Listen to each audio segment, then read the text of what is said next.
وبه نستعين وهو خير ناصر ومعين وصلى الله على محمد وآله الطيبين الطاهرين.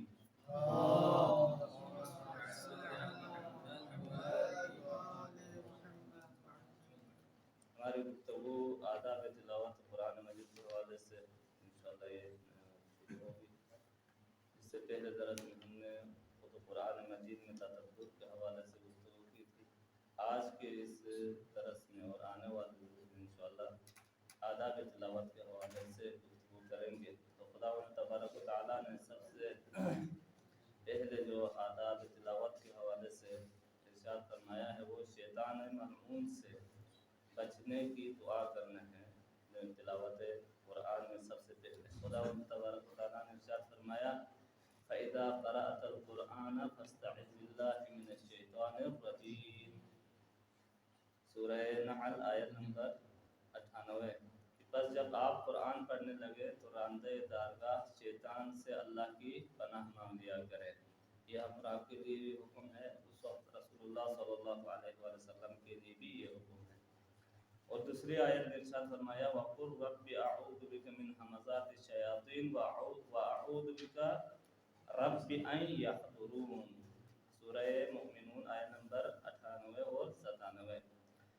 فرمایا کہ اور کہہ دیجئے اے میرے رب میں شیطانی وسوسوں سے تیری پناہ مانگتا ہوں، اور اے رب میں ان کے میرے سامنے آنے سے بھی تیری پناہ مانگتا ہوں۔ جس کا مطلب یہ ہے کہ ایک تو شیطان وسوسے ڈالتا ہے اور دوسرا خود جو شیاطین ہیں وہ حاضر بھی ہو جاتے ہیں انسان کو گمراہ کرنے کے لیے، خصوصاً جب انسان کسی نیک عمل کو انجام دینے کے لیے نکلتا ہے تو وہ شیطان کیا ہے اس نیک کام میں رکاوٹ ڈالنے کی خاطر حاضر بھی ہو جاتا ہے۔ اسی طرح خداوند تبارک و تعالیٰ نے ارشاد فرمایا انہو لیس لہ سلطان علی الذین آمنوا وعلی ربہم یتوکلون، فرمایا کہ شیطان کو یقیناً ان لوگوں پر کوئی بالادستی حاصل نہ ہوگی جو ایمان لائے ہیں اور اپنے رب پر توکل کرتے ہیں۔ ٹھیک ہے جی، ایمان اور توکل کرنے والے لوگوں پر شیطان مسلط نہیں ہو سکتا۔ پھر فرمایا کن لوگوں پر مسلط ہوتا ہے، فرمایا انما سلطانہ علی الذین یتولونہ والذین هم بہ مشرکون، فرمایا کہ اس شیطان کی بالادستی تو صرف ان لوگوں پر ہے جو اسے اپنا سرپرست بناتے ہیں، یعنی شیطان کو سرپرست بناتے ہیں، اور جو اللہ کے ساتھ شریک ٹھہراتے ہیں ان پر کیا ہے شیطان کی سلطنت ثابت ہو جاتی ہے، ان کو کیا ہے ان بالادستی حاصل ہو جاتی ہے شیطان کو۔ یہ چند آیات ہے۔ اب ان آیات سے جو اہم نکات ہمارے سامنے آتے ہیں ان میں پہلا جو نکتہ ہے وہ یہ ہے کہ یقیناً یہ بات واضح اور روشن ہے کہ ہر نیک کام کے ساتھ مشکلات ہیں، اس میں کوئی شک نہیں ہے۔ جب بھی آپ کوئی نیک قدم اٹھائیں تو وہاں پر کیا ہے مشکلات آپ کے سامنے کھڑی ہو جاتی ہے، اور کچھ مشکلات ظاہری ہوتی ہیں اور کچھ باطنی ہیں، اور انہی مشکلات کی وجہ سے نیک کام بدی میں تبدیل ہو جاتا ہے۔ ایک بندہ کیا ہے نیک کام انجام دیتا ہے لیکن کچھ مشکلات کی وجہ سے ریاضاتی کیا ہے نفسیاتی خواہشات کی وجہ سے وہی کام کیا ہے بدی میں تبدیل ہو جاتا ہے۔ مثلا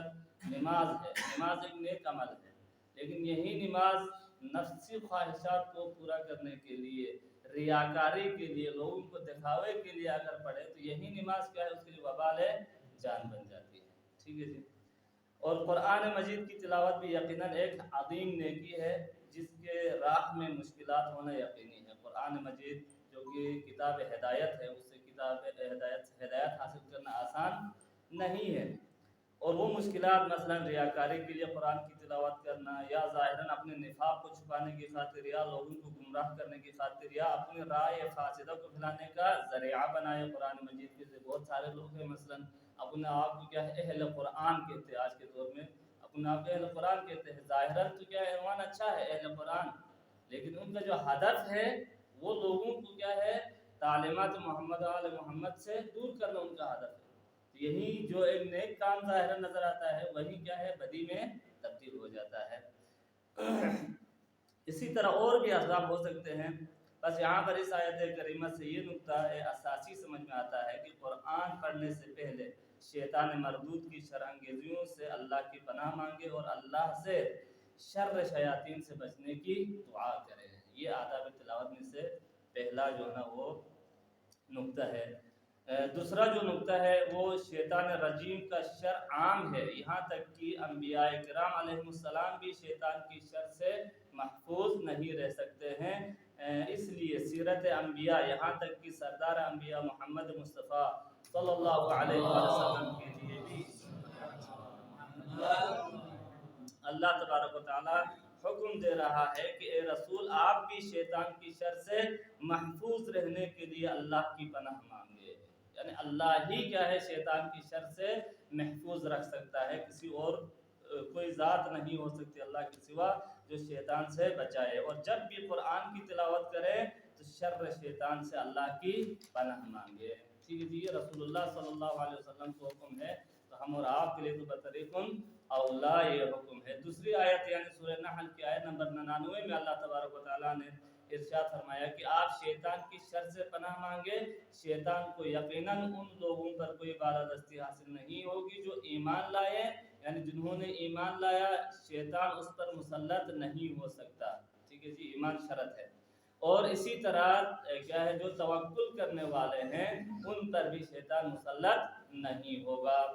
اور یہاں پر یہ نقطہ ذہن میں رکھنا چاہیے کہ خود یہ عمل یعنی شیطان کی شر سے پناہ طلب کرنا ایمان اور توکل علی اللہ کی دلیل ہے۔ یہ اہم نقطہ ہے۔ مثلا آپ جب قرآن پڑھتے ہیں تو شر شیطان سے پناہ مانگنا خود یہ عمل، ٹھیک ہے جی، یہ دلیل ہے کہ آپ کو کیا ہے اللہ کے اس حکم پر ایمان ہے اور ساتھ آپ اللہ پر توکل بھی کرتے ہیں۔ چوتھا جو نقطہ ہے یہاں پر، بلکہ تیسرا نقطہ ہو گئے، ہاں تیسرا جو نقطہ ہے وہ یہ ہے کہ جو اللہ پر ایمان نہیں لاتے ہیں اور شرک کی زندگی گزارتے ہیں ان پر یقیناً شیطان کو بالادستی حاصل ہے، کیونکہ در حقیقت ان مشرکین نے اللہ کی جگہ کیا ہے شیطان کو اپنا سرپرست ٹھہرایا ہے۔ جو شیطان کو سرپرست ٹھہرائے یقینی طور پر اس کی بالادستی بھی کیا ہے ان لوگوں پر حاصل ہوگی۔ اس کے بعد جو آیت ہے اس میں شیطان کی شر کو بیان کیا ہے کہ جس شر سے آپ پناہ مانگتے ہیں اللہ تعالی سے وہ کیا ہے، کون سی شر ہے۔ تو یہاں پر دو چیزیں بیان کی ہیں، ایک کیا ہے شر وسوسہ شیطانی ہے جو انسان کے دلوں میں وسوسے پیدا کرتا ہے، اس سے بچنا ہے۔ اور یہ شیاطین حاضر ہو کر انسان کے دل و دماغ میں مختلف وسوسے پیدا کرتے ہیں، اس لیے حکم دیا کہ ان کے حاضر ہونے سے بھی کیا ہے پناہ مانگو۔ تو یہاں پر کیونکہ سورہ نساء کی آیت نمبر 119 میں اس حوالے سے شیطان کے جو قول ہے اس کو اللہ تبارک و تعالیٰ نے یہاں نقل کیا ہے۔ دیکھیں کہ شیطان کیسے دھمکی دے رہا ہے بنی نوع انسان کے لیے، ٹھیک ہے جی، انسانوں کو کیسے گمراہ کرنے کی دھمکی دیتا ہے۔ وَلَا أُضِلَّنَّهُمْ وَلَا أُمَنِّيَنَّهُمْ وَلَا آمُرَنَّهُمْ فَلَيُبَتِّكُنَّ آذَانَ الْأَنْعَامِ وَلَا آمُرَنَّهُمْ فَلَيُغَيِّرُنَّ خَلْقَ اللَّهِ وَمَن يَتَّخِذِ الشَّيْطَانَ وَلِيًّا مِّن دُونِ اللَّهِ فَقَدْ خَسِرَ خُسْرَانًا مُبِينًا۔ اس آیت کریمہ میں شیطان کا جو قول ہے، ٹھیک ہے جی، وہ یہ ہے کہ اور میں انہیں یعنی ان انسانوں کو ضرور گمراہ کروں گا اور انہیں آرزوؤں میں ضرور مبتلا کروں گا اور انہیں حکم دوں گا تو ضرور جانوروں کے کان پھاڑیں گے، یعنی یہ اس وقت سے بت پرستوں کی کچھ رسومات کی طرف اگر ہم اشارہ کریں گے، اور انہیں حکم دوں گا تو وہ اللہ کی بنائی صورت میں ضرور رد و بدل کریں گے، اور جس نے اللہ کے سوا شیطان کو اپنا سرپرست بنا لیا پس یقیناً وہ صریح نقصان میں رہے گا۔ بس اس آیت مجیدہ میں جو کان پھاڑنے کی بات کی ہے اس کی وجہ یہ ہے کہ یہاں پر لوگوں کے ان توہمات کے بارے میں آگاہ کرنا ہے جو انسانی دستور حیات میں شیطان کی طرف سے ان کے دماغ میں اتر جاتے ہیں، یعنی کچھ کام شیطان ان کے دماغ میں ڈالتا ہے تو لوگ کیا ہے اسی کام کو ایک رسم یا ایک عادت بنا کر یا اپنی طرف سے اپنی جو مذہب باطل ہے اس کے رسومات میں سے ان کے عبادات میں سے شمار کر کے اس کو انجام دیتے ہیں، جس کی وجہ سے وہ شریعت سے دور ہو جاتے ہیں۔ اس مثال میں عربوں کی ایک توہم پرستی کی طرف اشارہ کیا ہے کہ جب اونٹنی 5 یا 10 بچے جنم لیتی تھی، اونٹنی تو وہ اس کے کان پھاڑ کر دیوتا کے نام کر دیتے تھے، اپنے جو بت سب سے بڑا جو بت ہوتا تھا اس کے نام کرتے تھے اور اس سے کام لینا حرام سمجھتے تھے۔ اب یہ مقدس بن گئی ہے یہ اونٹنی، کیونکہ 5 بچے اس نے جنا ہے یا 10 بچے جنا ہے، تو کان پھاڑ کر اس کو مقدس بناتے تھے، دیوتا کے نام کرتے تھے۔ جیسے کہ ہمارا ہاں کیا ہے، ذوالجلال کو مقدس بناتے ہیں، ٹھیک ہے جی، وہ ذوالجلال گوڑا ہے بھائی، آپ شبی بناؤ، جس وقت کیا ہے جلوس نکالتے ہیں، جس وقت عاشورہ کا دن ہو اسی وقت اس کو بناؤ، اس کو سال بھر اس کو مقدس بنا کے، ٹھیک ہے جی، رکھنا، یہ انہی کیا ہے رسومات میں سے ہے جو شیطان نے ان کے دلوں میں، ان کے دماغوں میں وسوسے کے طور پر ڈال دیا ہے۔ دوسری بات یہ کہ اللہ کی بنائی ہوئی صورت میں اور خدائی صاف میں رد و بدل کرتے ہیں۔ اب اس میں بھی کیا ہے، 2 صورتیں ہیں، کیسے اللہ کی صاف اور اللہ کی بنائی ہوئی صورتوں میں تبدیلی لاتے ہیں۔ تو ایک تو یہ ہے کہ انسانی اعضاء و جوارح جن کو اللہ نے خاص ہدف کے لیے خلق کیا ہے، ان میں رد و بدل کرنا مراد ہے، ٹھیک ہے جی، آنکھیں مثلا تبدیل کرنا، یا مثلا اور اعضاء مثلا جو آج کل جگر وغیرہ ہے اور دیگر اعضاء ان میں تبدیلی لاتے ہیں۔ یہاں تک کہ آج تو کیا مرد عورت بننے کے چکر میں ہے اور عورت مرد بننے کے چکر میں ہے، یہ بھی مراد ہو سکتی ہے، ٹھیک ہے جی، جو کہ قوانین فطرت کے خلاف ہے۔ اللہ نے جس فطرت میں خلق کیا ہے اس میں رد و بدل کرنا درست نہیں ہے۔ اچھا یا کیا ہے یہاں پر شکل و صورت جو میک اپ وغیرہ کر کے، جیسے مختلف کارٹون کی شکل بنانا، اپنے شکل کو بگاڑ کر کیا ہے جانوروں کی شکل بنا کر سامنے آنا، یہ بھی مراد ہو سکتے، کیونکہ یہ جو جادوگر وغیرہ ہوتے تھے یا جو مسخرے لوگ ہوتے تھے وہ اسی طرح کے کام کر کے لوگوں کو خوش کرنے کے لیے اپنی شکلیں بگاڑ کر سامنے آ جاتے تھے، تو ان کی طرف بھی اشارہ ہو سکتا ہے۔ 5واں جو نقطہ ہے یہاں پر، شیطان اپنی شرانگیزیوں سے صالحین کو اذیت دیتا ہے۔ سورہ صاد آیت نمبر 41 میں اللہ تبارک و تعالی ارشاد فرماتا ہے وَاذْكُرْ عَبْدَنَا أَيُّوبَ إِذْ نَادَى رَبَّهُ أَنِّي مَسَّنِيَ الشَّيْطَانُ بِنُصْبِ عَذَابٍ، ٹھیک ہے جی، جناب ایوب علیہ السلام کے ذکر میں فرماتے ہیں، اور ہمارے بندے ایوب کا ذکر کیجئے جب انہوں نے اپنے رب کو پکارا، شیطان نے مجھے تکلیف اور اذیت دی ہے۔ یعنی جناب ایوب جیسا نبی یہاں پر اللہ تبارک و تعالیٰ سے دعا کر رہا ہے کہ پروردگارا مجھے شیطان کی شر سے بچا لے جس نے مجھے کیا ہے اذیت پہنچائی ہے۔